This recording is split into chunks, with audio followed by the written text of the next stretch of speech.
make sure that we talk through these just in case there was one that you needed more direction on. So the answers are written here, but I'm going to go ahead and explain each one too. For number 5, to graph the following function, this is an absolute value function. We first label the transformation. So the number inside with the x makes it go to the left 4 in this case.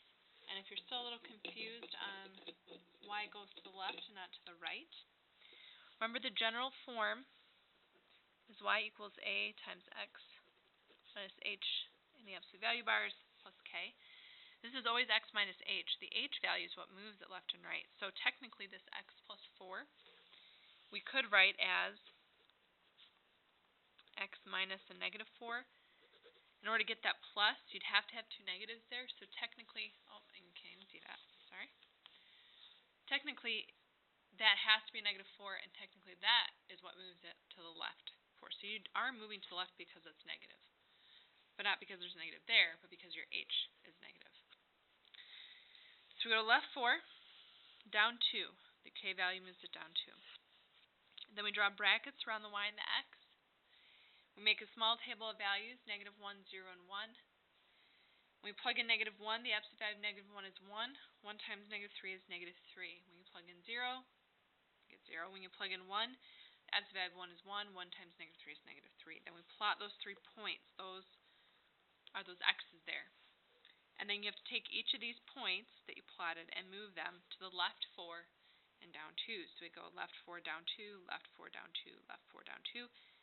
And then you connect your points. And your graph should end up looking like a V shape. Okay, for this one, this graph was given to you. I marked the points that were dark in there. So this point, coordinate-wise, is 4, 5. This point was 3, 2.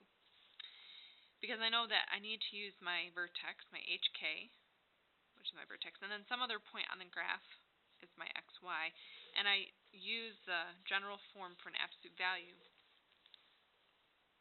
and these 2 points to start my equation.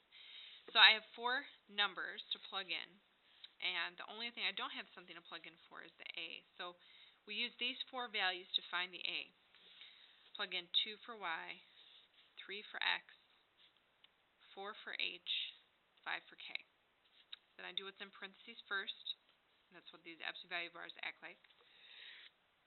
3 minus 4 gives me -1. But the absolute value of -1 is 1. So eventually it becomes that 1. And then at this step, I subtract 5 from both sides to get -3. The -3 divided by 1 is just -3. So a is -3.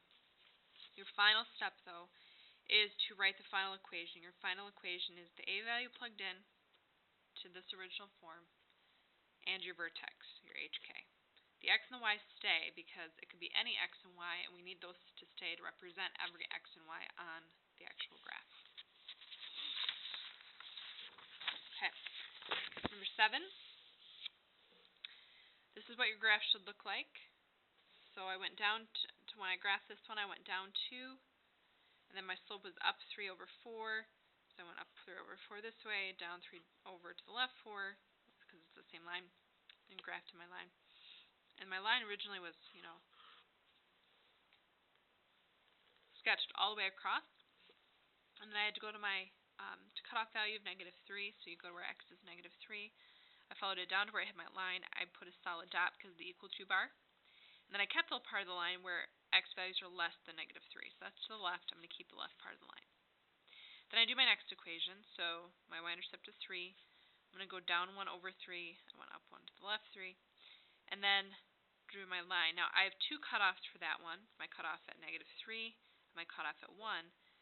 So I kept the middle, the part that was sandwiched in between the 2 cutoffs, and erased either side. And then -2 is just a horizontal line. And that cutoff was at 1, solid dot because there's an equal to bar, and you want to keep the part of the line that's greater than.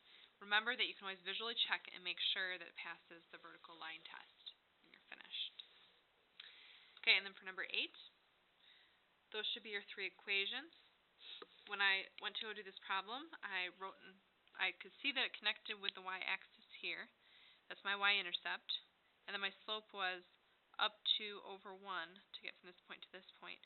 So my slope is 2x. Or my slope is 2. So to write as mx plus b, I have 2x plus 3. And the cutoff, it stops going to the right after 0. So my cutoff's at 0, and because that's a solid dot, I had to put the equal to bar. And I kept the left part of the line, so you want the x's to be less than or equal to 0. 7, that's a horizontal line. That's 7. And then I had 2 cutoffs there, so I had to label those cutoffs as 0 and 5, because those are the 2 x values where it cut off. And then 2x minus 11, this y-intercept's a little tricky, but I could see that my slope was up 2 over 1 again, so I just went backwards, down 2 to the left 1, down 2 to the left 1, down 2, down 2, down 2 to the left 1. And then I could see that eventually, excuse me, if I extend this line out, it would connect at negative 11. So my slope is 2 again, my y-intercept was negative 11, and then the cutoff was at 5, and I kept the right part of the line, so it's for x values greater than or equal to 5. I will be in tomorrow morning if you have further questions. We're ready to come in during second hour and take your test over G3 and G4.